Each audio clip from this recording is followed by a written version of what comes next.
आदरणीय मित्रों, जय माता दी। पूछा गया है सवाल कि ये चार वर्ण क्या हैं। क्या आपके भी अंदर में यह सवाल उठता है कि क्या है वर्ण? ये चार वर्ण क्या हैं?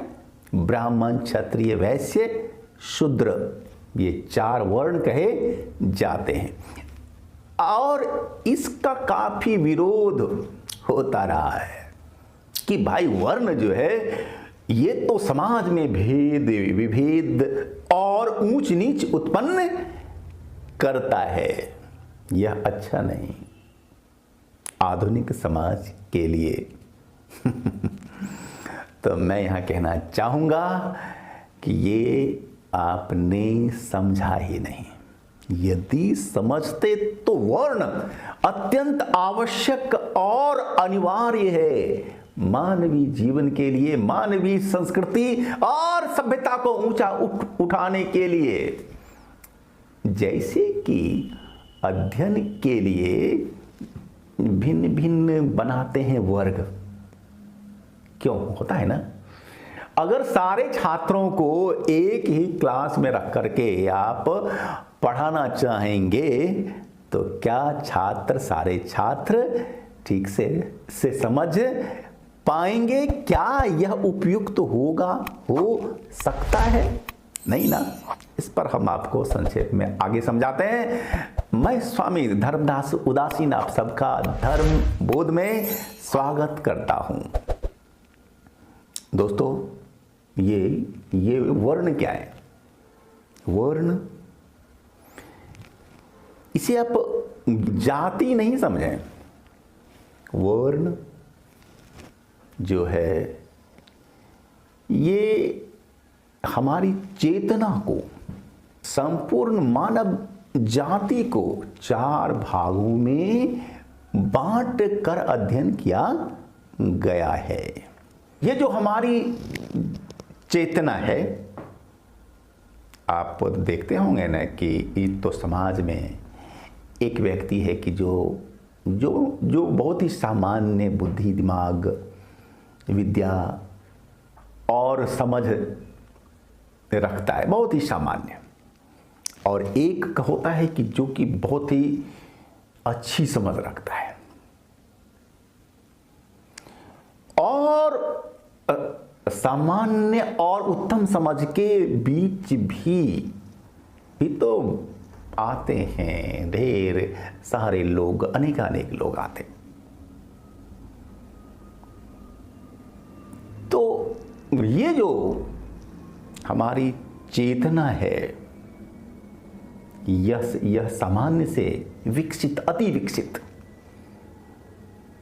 इसकी जो ऊंचाई है इसे चार भागों में, चार सीढ़ियों में बांटा गया है। जैसे कि भाई एमए पीएचडी तक जाने में 16-17 होते हैं, बनते हैं वर्ग, बनते हैं ना। वैसे ही चेतना के उच्चतम विकास और निम्नतम अर्थात जन्म से लेकर ईश्वराकार होने तक उच्चतम विकास, भैया वही तो है उच्चतम विकास, ईश्वर के साथ एकाकार हो जाना।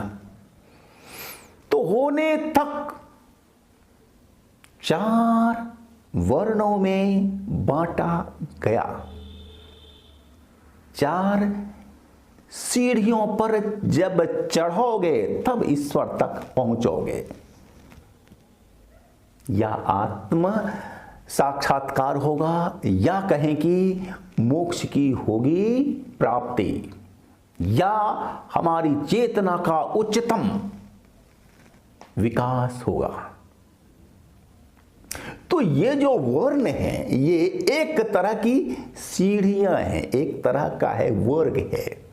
और अगर आप अभी एक वर्ग में हैं तो कल दूसरे वर्ग में जा सकते हैं ना, जाते हैं ना लोग। वैसे ही अगर आप आज किसी एक वर्ण में हैं तो फिर आगे आप भी जा सकते हैं। ऐसा होता रहा है।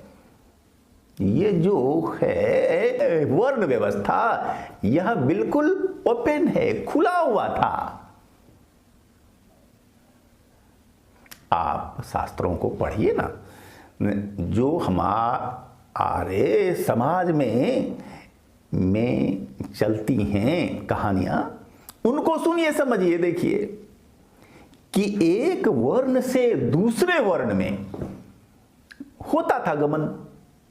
जो था शूद्र वह बना वैश्य, क्षत्रिय बना, ब्राह्मण बना।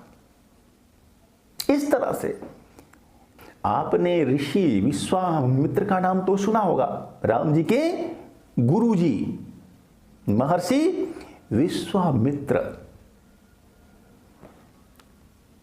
और वे थे पहले कौन? राजा। वे थे पहले क्षत्रिय और उनका नाम था विश्वरथ।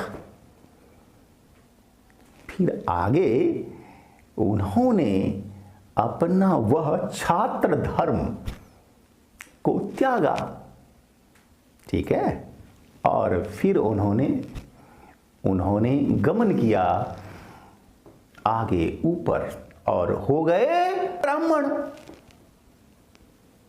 इस तरह के सैकड़ों उदाहरण हैं। लेकिन बीच के कुछ कालखंड में आई विकृति, मैं ये मानता हूं, और समाज ने इसे बिल्कुल जो है बंद रूम कर दिया। लोगों ने ठीक से इसे नहीं समझा या समझाया गया ही नहीं है अच्छी तरह से। वर्ण एक आवश्यक वस्तु है। वर्ण की जो व्यवस्था है ये आवश्यक है चेतना के विकास के लिए। सीढ़ियां आवश्यक है ऊपर चढ़ने के लिए। वर्ग आवश्यक होते हैं ऊंचे क्लास में जाने के लिए। तो वर्ण भी आवश्यक है चेतना के विकास के लिए। इससे संबंधित अगर आपके सवाल हैं, अभी होंगे ही, इसलिए कि आपने समझा नहीं होगा अभी ठीक से। आप लोग सवाल पूछते रहिए और हम आपको समझाते रहेंगे, तो फिर एक दिन आप समझ ही लेंगे ना। हाँ, धन्यवाद।